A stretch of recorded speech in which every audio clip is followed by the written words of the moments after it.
like a sheriff of improv or something. Ali James, the sheriff of improv. Rolling into town.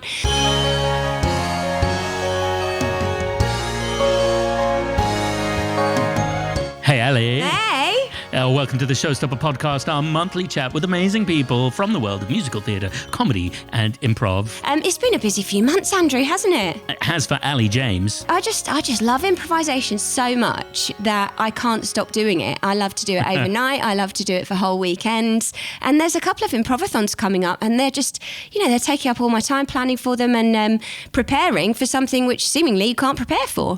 Indeed. And you say a couple of improvathons. There is the South End Improvathon and indeed the London Improvathon, both of which you're a crucial linchpin, Ali James, in different ways. Yeah, they're both the brainchild of Di Nasty in Edmonton, in Canada, called there the Soapathon, I believe. And they're just a fantastic format where we play out a sitcom live over, in Southend's case, 48 hours, but London pushes it to 50. I mean, are you serious? 50 hours straight of improvisation back to back? That's crazy, guys. And if it sounds like a completely crazy thing to do, it's because it is. Yeah, it really, really is.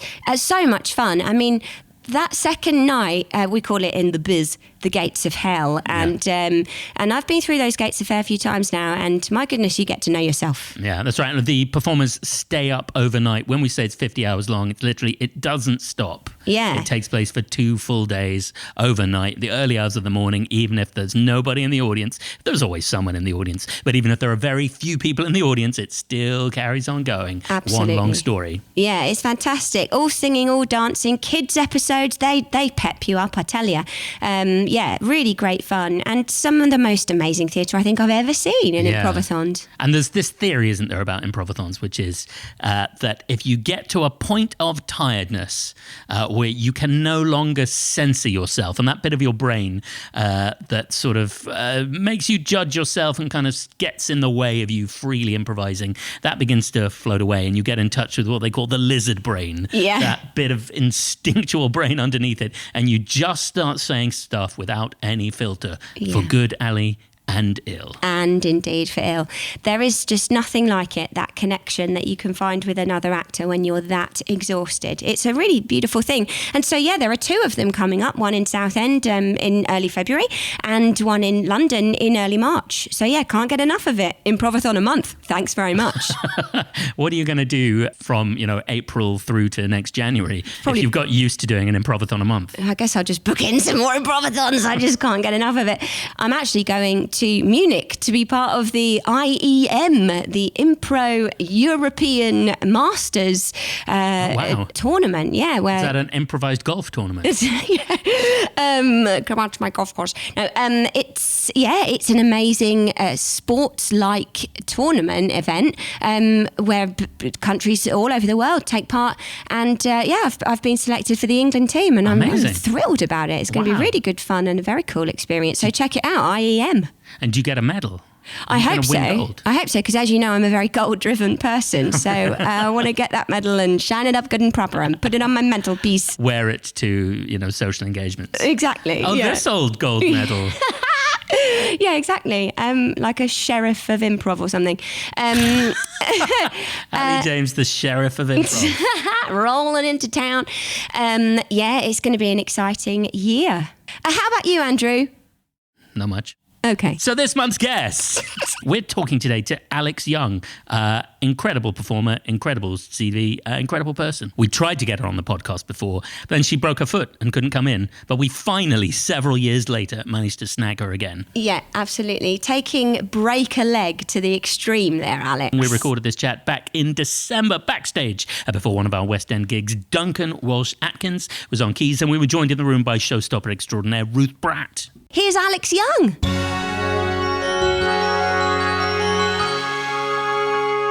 Hey, it's Alex Young. Welcome. Hi. Hello. So happy to be here. Yay. Hi. Thanks for joining us, Alex. We've tried to get you on the podcast a few times before, and the last time we had you booked, you broke your foot.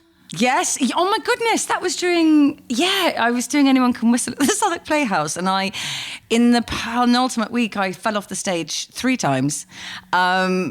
Only the last one really, so I did the last week on a crutch. gosh. It's funny, I saw you doing that part with a crutch. And I can't imagine that part played not with a crutch. Wow. Well, yeah, if there was any character that could do it, it was I thought Cora it was Hoover incredible. Hooper. You made that character, that crutch and that limp integral to who that person was. I mean, anything for a laugh, to be absolutely honest, in that show. So, yeah. So you said you fell off the stage 3 times. Oh, yes. So presumably it's the same part of the show each time that is precariously close to the edge, or? Well, the stage was actually just precarious anyway, because it was sort of like a catwalk. It was introverse, so we had the audience on either side, and it was a catwalk, and it was quite narrow. And I remember just looking at it thinking, oh God, I have fallen off so many stages in my time, or at least just fallen over so many times. I was like, this is just a recipe for disaster. But I managed it till the penultimate week to not fall off. And the first 2 times were great fun, and I managed to incorporate them, get some laughs. But the third one, it was some damage. Right into the audience at the front row.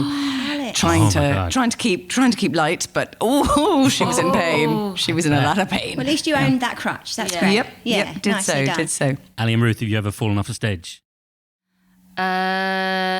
No, not that I can remember, but that doesn't mean that I haven't. Just that time I was not unconscious. People tell me. The one time, so I did try to roll off a stage once when we were doing an improvathon, which is one of the shows that we do for 50 hours. And it was, I think, probably like 30-something hours in. And it was in a scene that had started off enjoyable, and then I just wasn't enjoying it anymore. And my sleep-addled brain, I went, I know what to do here. And I just fell off my chair and just rolled in to get off the stage. But it was at the Park Theatre, so the front row of the audience is literally at stage level. So I just rolled into a man's lap. And everyone went, are you all right? And I went, I just don't want to be here anymore. And they went, well, you can just go. And I went, yeah. So I think that's the only time. That's it. When you feel it, just roll. Yeah, just roll. Roll. Get off there, yeah. I knew you'd be good value on the podcast, Ruth. Amazing. How about you? No, I always do everything perfectly. Oh, yeah. It's a very good point. I'm sorry to impugn your dignity by even suggesting that might have ever happened. I've never made a mistake in my life. Yeah, very true. Very true. Goodness. Fact. Goodness. We dived in at a sort of random point in your career through the medium of breaking your leg. But we should say, for context, Anyone Can Whistle is a rarely revived Sondheim. I think for fairly good reason. I mean, not to speak ill of our beloved dead Steve, but it's a very odd show. It's unusual, isn't it? It's a very unusual show. The book is bonkers, completely bonkers. And actually, a lot of the score is similar. I mean, he's so great. Like, he writes for, he says content dictates form, and so he wrote some really bonkers material for it because the script was loony. But it's an amazing piece, and actually, I think by really leaning into the madness of it with the company, I think it might not have made any sense, but it was certainly, I think it was enjoyable. It was definitely enjoyable. And of course, the role you played, whose name I forget. Cora Hoover Hooper. How did I forget that? Is quite a role, isn't it? It's incredible. It is. And when Georgie Rancombe first asked me to do it, I thought, but that's a part sort of played by battle axes, like brilliant battle axes. Patti LuPone's done it, and Angela Lansbury, and they're brilliant at that kind of thing. And I'm not at all. So I was like, okay, well, I'm sure we'll find something. And then actually us using our own accents rather than it being set in a random American town was helpful. And then I suddenly sort of thought, well, she's not so much a battle axe, it's just a really evil person, but who thinks of herself as like a little girl. So I sort of did this Princess Diana voice, and I really enjoyed her. I thought she was awesome. But what a monster. But I really, really enjoyed it. I don't think I've played many monsters, maybe any. So I think she was... Oh, they're the best though, aren't they? Right. And I think it's that slight insecurity fear I have of being booed. I'm like, I just don't think I could ever play a baddie in Panto. I don't think my heart could take it. I can't wait to be offered battle axe. I'm really leaning into my future battle axe. That's what I can't wait for. You could definitely play Cora Hooper as well. We could definitely see you doing that. I love that idea. She's just yummy and she's so funny. And I had the best team of fellas, so sort of three stooges who were just the most lovely. And it was sort of, whatever I did, they just went for it and it could have been anything. So yeah. Yeah, I did notice, and tapping into the work we do with Showstopper, a certain amount of improvisational flair. Yes, a little. And they were great. Whatever I chucked, they just caught and threw right back. So it was really wonderful. I loved it. That sounds so much fun. It's nice when you have a loose moment, isn't it? Play for a moment. Yeah, and actually I sort of started out career-wise doing a lot of comedy roles, and then people started taking me seriously, which was everything I'd always wanted. And I love playing serious, emotionally demanding roles, but actually I sort of miss having the laughs. So it was really nice to delve back into something that was just so broad and ridiculous, quite disgusting comedy actually, but yeah, it filled my heart. So yeah, I loved it. I think it's definitely a show to check out if listeners, if you're a Sondheim fan but haven't made the deep cut of Anyone Can Whistle. Said it's a bonkers show. There's fun stuff in there. Yeah. It always seemed to me like he was trying to replicate a bit of funny thing happened to the way The Forum, which was his first big success. Yeah. And this one comes after, and it's like I'm the kind of crazy clown, fast guy. And then that's what this weird show came out of it. Yeah, I mean, it's so much weirder than Forum. Because it's a lot about sort of psychotherapy and the sort of advent of that in America. And, so there are some interesting things about it. But yeah, I just think, well, they might have just been on acid. I don't know, because it was just absolutely bonkers. But it is super 60s as well. Well, there you go. 60s, so 60s. Yeah. But it was a glorious thing because it was Grey Area who produced it, who love new work and love classics, but they're super diverse. Their company's really diverse, and so they always cast in a really diverse and really authentic way. So there was lots of people who identified really differently, and therefore the audience that came, it was amazing. You'd sort of look out and there was these sort of 80-year-old white guys, Sondheim aficionados having a lovely time, but then a super young queer audience as well, who maybe thought that Sondheim wasn't for them, but who have since. I know there's a couple of people that I met who came to see the show because they'd been following Teddy Hind around, brilliant actor. And they'd never seen a Sondheim and thought perhaps it was slightly establishy, slightly elitist, and didn't think it was right for them. But then they've come and seen me in subsequent Sondheim. So I just think that's what audience development is, because when he died, I remember just thinking, oh God, well, he's just like another dead white guy composer who young people think that they have no access to. So I was really thrilled that we brought it to a new audience. Yeah. Did you enjoy your time on Into the Woods more recently? I did. Yeah. I did. It's a dream role, Baker's Wife. So it was amazing to get to do that. And working with Terry Gilliam, He's a one, but he's wild, and I thought the production was really naughty and a bit reckless, and sort of took material, shook it up, didn't worry too much about. We honoured it, obviously, but we had a lot of fun. And Steve, before he died, had totally given his blessing to Terry's ideas, and apparently one thing he said. One thing Terry described as what he'd like to happen had Sondheim laughing so much he fell off his chair. And I think it's such a shame he didn't see it because I think he would have loved it. And we had such a gorgeous time. We love it when we get it called in the show, don't we? It's so enjoyable. The best, yeah. Yeah, I mean, it must be a really interesting one to improv. Yeah. I mean, it's because it should be the hardest because, lyrically, he's so complex. But I think because we all love it so much, personally, I find it the easiest in terms of my relaxation whilst doing it. That's so interesting. I'm so like, oh yeah, I know this. Yeah, I know this song that's never been written. It's one that I don't think hard about. Well, I also think it's really freeing. That concept that you've already mentioned of content dictates form is so useful for us as improvisers, because then you can just allow it to take whatever shape it needs to in the moment. Yeah, and that's really freeing. Yeah, and it will still feel like Sondheim. Yeah, definitely. And like cluing into the pattern of it as a team, and then just loving that together and building up that cake. Those layers is really fun. I've never seen you do a Sondheim. Oh, interesting. Okay. We used to do a lot. And they've sort of tailed off a bit. Goes in waves. It does go in waves, yeah. Do you get a lot of Lin-Manuel Miranda. We do actually. Yeah. The new cool kids on the block. Yeah, maybe. that's it. Yeah, the new Willie Yes. Shakespeare. Yeah, sure. And Alex, I don't know if you know this, but for many years you were like the face of Showstopper. What? You were in one of our very early trailers as one of our audience vox pops. Yay! For years and years and years. My goodness. Was that in Edinburgh? No, it was. We did a show at the Ambassadors, I think, and we did some filming there, and we filmed audience outside. Yes. You say something like, "It was very funny."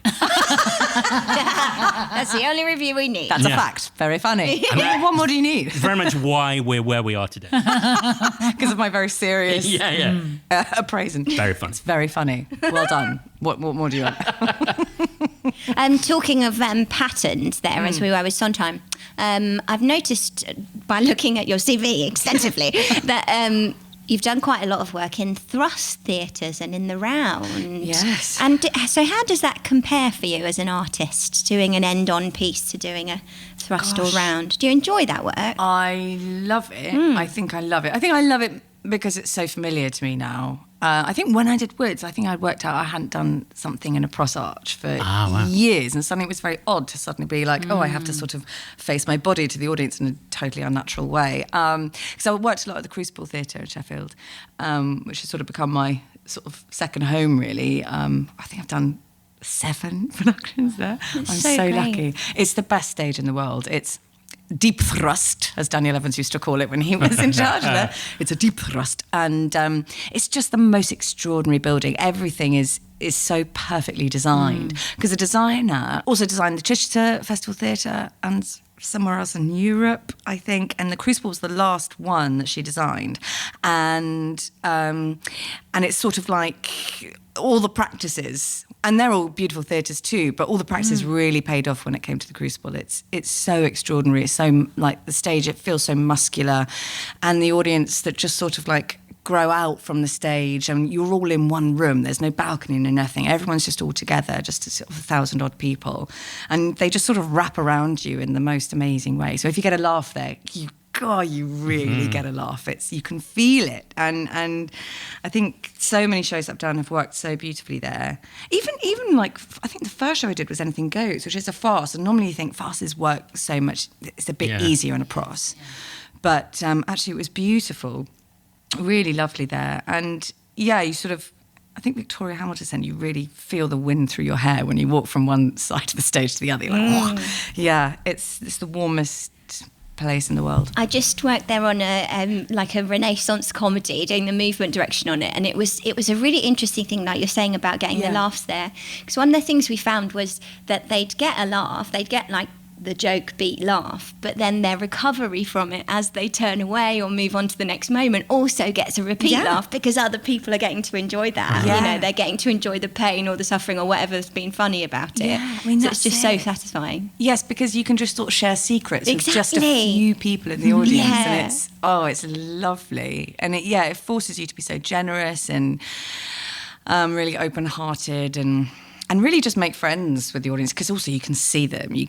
There's something about the way the lighting works there. You can sort of see about halfway up the rows, and so and I remember doing Sky's Edge there, standing at the Sky's Edge, which was about Sheffield, for Sheffield, and my favourite musical of the last few years. I have to say, incredible show. Yeah, you were amazing in it, by the way. Thank you. I loved it, and just being able to see their reaction to it. You know, the floods of tears people were in. It was amazing. It moved me so much. I just, it's the best thing ever. Can you tell us a bit about what that show was? Yes. It's coming into the West End next year, I think, after a transfer to the National. Yes. So it's called Standing at the Sky's Edge, and it's got a book by Chris Bush, the brilliant Chris Bush, and it uses songs by Richard Hawley, who was sort of Sheffield born and bred rock and roller, and he's extraordinary. His music is...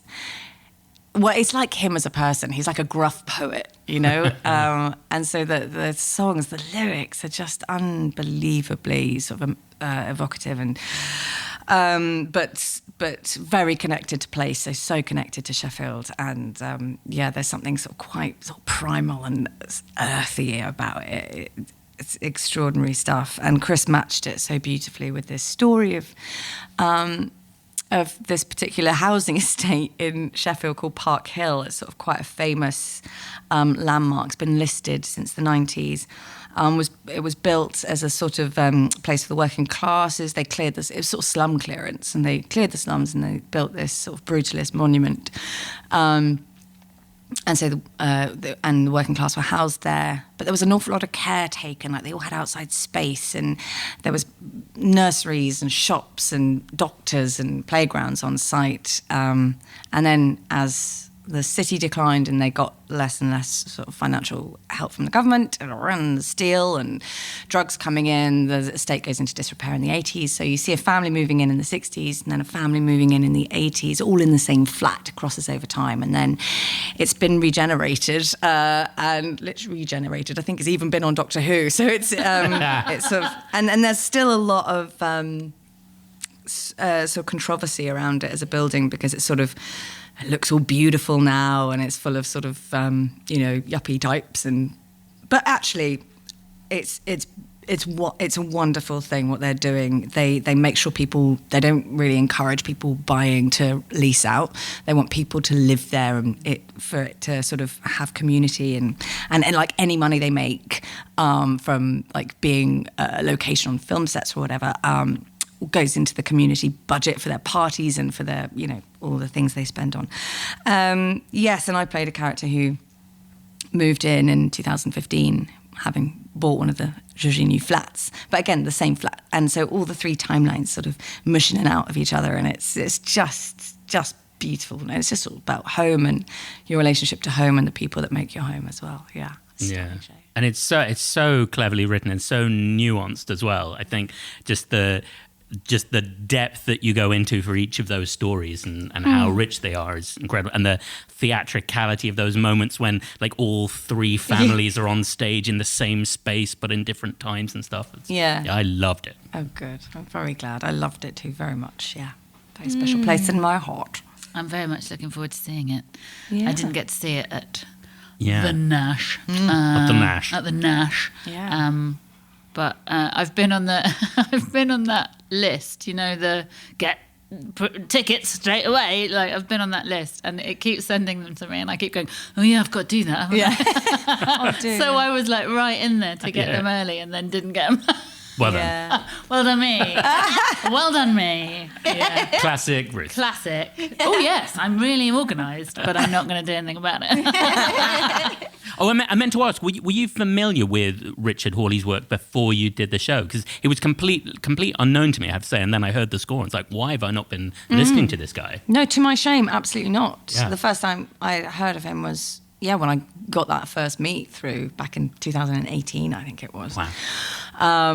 And no, I didn't know. And then I, immersed myself in it. And again, like you, just was like, how? Yeah. How have I not known this man? But I think Southerners might be, everyone in the North knows him, of course, because and he still lives there. He's super passionate about that place. But no, it's sort of like one of those cool people that if you're a Londoner and know Richard Hawley, you must be a cool person. So I'm now a cool person. But actually, obviously, a lot more people will know who he is now. And you think, thanks to a musical, I bet he's living. No, but he loves the show, and he loved it. And the show you're doing now, of course, has music by, again, slightly surprisingly, Elvis Costello. I know. When Elvis first came in to see us, I remember just thinking, I can't bear how lucky I am. Just like the legends, the absolute legends that I've got to meet and work with. And I'm, was spending my first part of my career just playing little showgirls in 1940s musicals. I just keep on thinking, how have I got this cool? I remember the top of Act 2 of Sky's Edge started with us all on microphones and singing the title song, which is a terribly cool sort of strut of a song. And I remember just in my head thinking, I do Rodgers and Hammerstein. How has this happened? I'm wearing jeans now. But yeah, God. Yeah, no, and yeah, Cold War's, I love it. We opened last week and had lovely reviews, and audiences are really enjoying it. It's an extraordinary piece, I think, very beautiful. And And it's based on the 2018 film by Paweł Pawlikowski, yes. There we go. Polish film from 2018, just about a pair of lovers who meet in sort of post-World War II Poland, just as Soviets are sort of nuzzling in there, making and they're artists, and there's lots of chat about how art is oppressed in that time and everything needs to be sort of state-sponsored or at least state-approved. And it just sort of follows them. One of them defects to the West and then the other one follows and they go back to Poland, and there's a sort of like this amazingly complex toxic relationship. There is a sort of Cold War between them as well, like not quite being able to live with each other or without each other, and likewise not being able to live in Poland or out of Poland. Like it's a really quietly devastating piece, I think. Yeah, and no spoilers, but it gets really brutal, right? It really does. It goes there. Happy Christmas. Yep. I remember after the first. Are you doing a Boxing Day matinee? No, my God, we get Boxing Day off, which is wonderful. But yeah, I remember after the first table read, it ends very bleakly, and we were all just going, Merry Christmas, gang, isn't it? But actually, God, but it is actually very, very funny as well. Yeah. If you can believe it, and it's full of we're sort of a Polish dance troupe, and so there's lots of traditional Polish dancing, lots of traditional Polish music, and obviously the Elvis Costello songs, and then Polish classical music, so lots of beautiful Chopin, and yeah, I mean it doesn't necessarily lift your heart, but I think it fills it in a way. Oh, that's a nice way to put it. Yeah, I think so. But yeah. And the score is really beautiful as well, in a way that I went in like not expecting the music of Elvis Costello to match with Polish folk songs and that film. Yeah. And it's like, but actually, as a whole, the score really works as a whole, doesn't it? It's really beautiful. Because I think it touches on what Polish folk music, in that there is celebration, of course, but there's an inherent melancholy. Yeah. And his work has that, and the lyrics of their folk songs they're incredibly direct. They cut right to the quick of feeling. There's sort of, and I think that's the same them as with certainly the characters in our show. They're very direct. They sort of speak in straight lines, which is a bit of a challenge for me because I'm a bit of a mushy guy and a gal. So like learning how to speak in straight lines was unusual for me. But I think Elvis's work does the same thing. It's beautiful and metaphorical and everything, but it cuts to the core of feelings. So. Yeah. And melodically, he's such a tunesmith. I hadn't really appreciated that about his music, the tunes, because tunes are so hard to write. And he's just, and it's beautiful. It sounds both kind of like modal, folky and classical at the same time. So it's sort of no wonder that it works so beautifully, I think. And some of them newly composed and some of them extant songs, am I right? All but one back catalogue. But I get a new one. Hello. I have this lovely song called Silent Child, which is entirely new. I'm like, apart from him on the demo, I'm the first person to sing it, which is, again, just makes you go, what?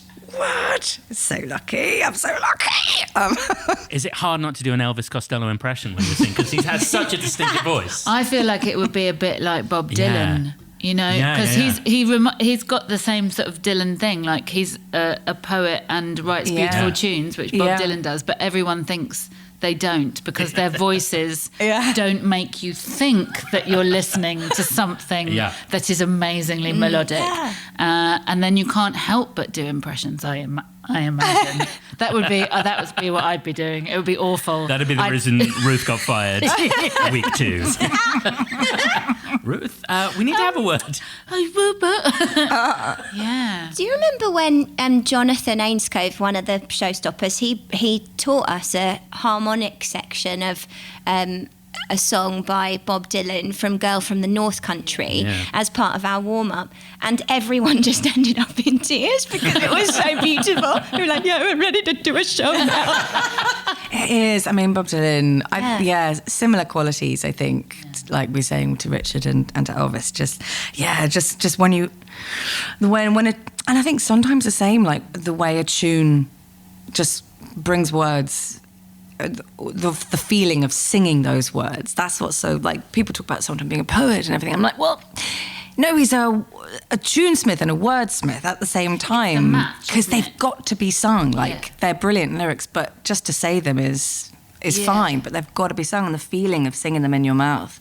And it does things to you, having to hold on to certain words for long times, certain vowels. Like, it hurts in like a really good way. Yeah, I mean, all three of them have that effect on me that you can hear it and immediately go, oh, Yeah. no. Like, if anyone starts singing Being Alive, I'm gone in like the first note. Oh, no, please don't.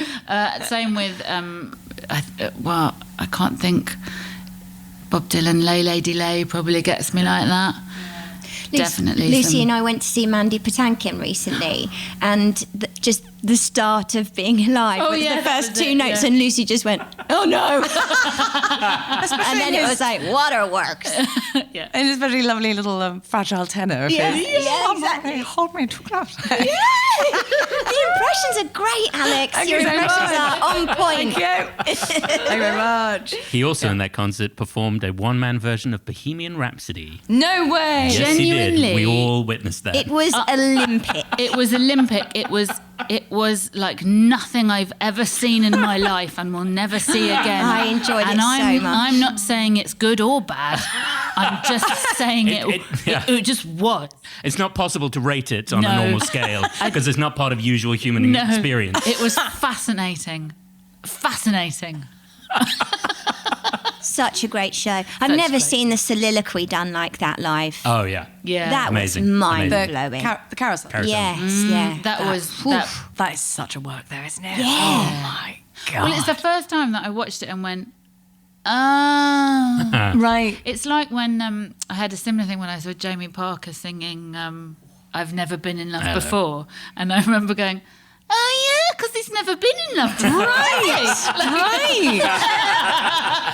It was just like a good old song. Yeah. And then it is also Jamie Parker, and we all know that he does something to people. Oh, yeah. His voice does something. Yeah. I went to see, I can't remember what it was, the new thing at the... Next to normal. No, Benjamin the Button. Benjamin Button. Oh, yeah. And me and Chris from Showstopper went to see it together, and there's not a lot of songs where he could really let rip, but there was one, and he sang a note, and I went, and I turned around and I looked at Chris, and he just sort of tilted his head and went, yep. I think it's time for our Christmas game. Yes, it is a Christmas game that's not Christmas. That's right. We're recording this at Christmas time. It's actually February probably when you're listening to this. So this is our February game. I love games, although my knuckles go like this. Listeners, they're white because my fists are clenched with competitive glee. So Ali's got a little spinner with... shall I take the spinner? You take the spinner because you're the games master extraordinaire, Andrew. Right, okay. So Andrew's got 10 cards here with things written on them. Right. Yes. Okay, I've got 10 cards with things written on them. I've got a spinner with a different letter of the alphabet. Oh. Right, and you've got to name a thing on the cards using the letter of the alphabet. Come on, Okay. brain. This is good Andrew, warm-up for something the I song. didn't mention was yeah? sometimes the spinner gets stuck on you. So Okay. Do we have to ding in? Yeah, can I hear your bell noises each? That's Ruth. Mm-hmm. That's Ali. That's Alex. Great. Okay. I've got to remember that now. The spinner is spinning. Your first letter is... First letter is my V. God. I want you to tell me a musical theatre character beginning with V. Mm-hmm. Oh, Alex in straight away.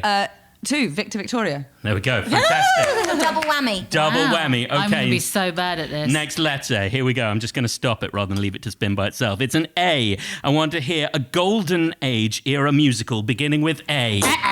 Oh, I think it was Alex again. Allegro. Oh, very good. Wowza. She's on fire. 2 Oh my God, my points. hands are actually sweating.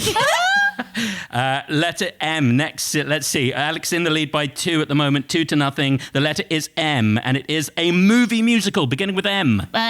Ruth. Mamma Mia. Mamma Mia, Oh, fantastic. yeah. Classic. Classic. Okay. I watched it the other day. Next letter is F. We've got a musical theatre performer beginning with F. Musical theatre performer beginning with F. Alex. Does Fred Astaire count? Yeah, loads of movie musicals. Okay, Absolutely sure. counts. The Absolutely only person counts. I could think of whose name began with F was Fidel Castro. And I'd love to see Fidel giving us a little tap routine. and then once it was in my head, that was it. I was like, "There's not," and that's all I could do. I mean, I'd have given you the point if you'd said that, clearly. Okay, next one is an I. With an I want you to tell me the name of a song from a musical beginning with I. Alex, straight away. Oh, you know what, though? Oh, I was going to say Into the Woods, but actually I don't think that is a song in the show. okay, I think it's Ruth. Ruth was in next. If I loved you. Oh, I love you, come fantastic. on! I had. That's I'm glad, right. yeah, I'm glad at least I had the same. We might have to go to Check Wikipedia on as to it. whether... I don't think it Into is. the No, Woods. it's the Into the prologue. Woods. Prologue. Oh, is Prologue, it? parts Oh. 1, 2, 3, 4, 5 to 9. Yeah, there you go. Okay. Right, so what are we? We're 3-2 at the moment. Ali, it has yet to score. It's so bad that it's my game. The next letter is W, and it is, here we go. A contemporary musical starting with Alex in straight Wicked. away. Wicked, there we go. Didn't even... She's on fire. Absolutely on fire. Here we go. Next one, a lyric beginning with K. Ali, Kiss me, honey, honey, kiss me. It's not a musical. kiss me, honey, honey. Is that, what It is is that a even from? lyric. You Kiss me, didn't say from a musical. You just said a lyric. Yes, that is a lyric. Kiss me, honey, honey, kiss me. Perhaps. I think there is a musical. Just give me the card, Andrew. Okay, have a card. Fine. Okay, we have 3-2 to 1. We've got 3 more questions. It can all Okay. turn around. The next letter is a C, and I want to know a musical theatre composer beginning with C. Alex. Cole Porter. Very good. Straight away. I got a double buzz. Yeah. Double buzz, just to make sure. You're not at all competitive, are you? No, not at all. Look at Okay. me fanning out my cards. Look at that. Okay, I've got... Oh, I don't think there's any way we can catch up now. Doesn't matter. Let's Well, what you don't know is the last 2 are Double. double points. 4 points left available. Okay, it's a G, and I want to know a famous prop used in a musical, beginning with Ali. Green face paint. Green face Oh, Very that's good. so good. Okay, Ali. Ali has stormed into the lead with 5 points. Oh, no, just with 3 points, sorry. 3 points. You got 2 points for the last one. Okay, so but she it's all can down to win this. if she wins this. Yeah, whoever gets this will win. So Goodness it's all me. down to the last Wowzers. one. The letter is F. Oh, Okay. Fidel Castro. And the question is, a musical theatre producer beginning with F. Friedman, Sonia. Winner of the game. Got it. She's got Well played. 1, 2, 3, 4, 5, 6, 7 points. Incredible work, Wow. Alex. Oh my God, I'm sweaty. Quite Wow. rightly, you're the winner of that game. Oh my God. Will this make up for my song probably being horrid? Well, that's what we're next going to do. We don't think it's going to be horrid. And this is where we become competitive. Yeah. How do you feel about the idea of making up a song? Oh, you know what? I mean, game. I'm game. If not keen. Game, but I imagine I might be a bit pants. Because, yeah, but let's just see. Let's just go. That's all we need. You just need to think of Sondheim. Yeah. It's just about form and content. Right, fine. Right. Just think of Steve. Think of Steve. As I do every day.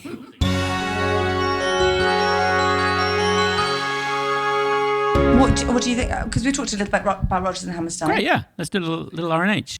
Okay. Oh, good morning. Oh, hi there. How are you today? I'm fine. That's good. I No, thought, I mean, real fine. gosh, when I saw you out there working on the mill, Yeah. you know, with your check shirt on, I thought maybe you weren't just fine, but are you? Back then, I don't think I was so fine, man, but right here, Yes. right now, Yes. well, it's like I'm feeling fine for the first time. It's like I've never felt good before. It's like I'm feeling fine only once in my life, and that's who I thank for. It's like I'm feeling fine for the first time when I saw you in your check shirt. It's It's like I'm feeling fine for the first time. And baby, it don't hurt. Sure, I've been round the mills and lumbering for decades, and I've had a pretty swell time. And then I've just been drinking lemonade and things. I never thought I needed something that was mine.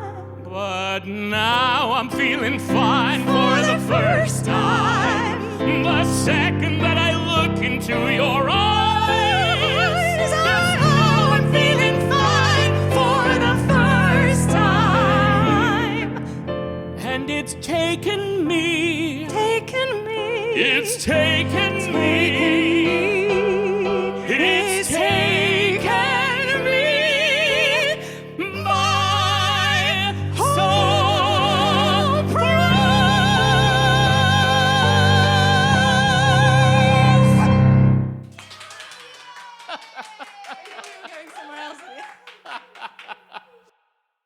Wow, Alex, thank you so much for being here. Thank you. How was that? How was that singing improvised song with us? It was lovely, very vulnerable making. God, I really need to get things right, don't I? It's terrible. Otherwise I just go home and berate myself. So very freeing, thank you. When is Cold War running till? So it's running at the Almeida Theatre, North London, until the 27th of January. Which is before anyone will have heard this podcast. But lads, never is there mind. anything else you want to plug?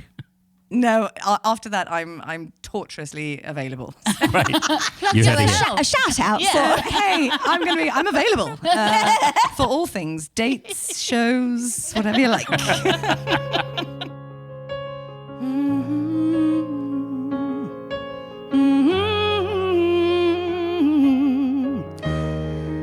Oh no, I'm sweating. Sorry. You'd just done the whole introduction. You were ready for me, but I thought I should do some dialogue before. But we've come to the end. So, of course, it's time to sing. The Showstopper podcast is hosted by Allie James and Andrew Pugsley. They're very nice and attractive. And this month's guest was me. It was me. It's me, Alex Young. The Showstopper guest was Ruth Brad and Duncan Walsh Atkins was on keys. It was mixed and edited by Andrew Pugsley. Mixed and edited by Andrew. Production support from Susanna Rutherford. Don't know how to pronounce that. I'm gonna try it again. Susanna Rosenthal. Charlotte London, Kayleen Kine, and Ellie Grice. Grice? I love that name for something for the weekend. Will you find us all on the social channels and on our website? www.showstopperthemusical.com www.showstopper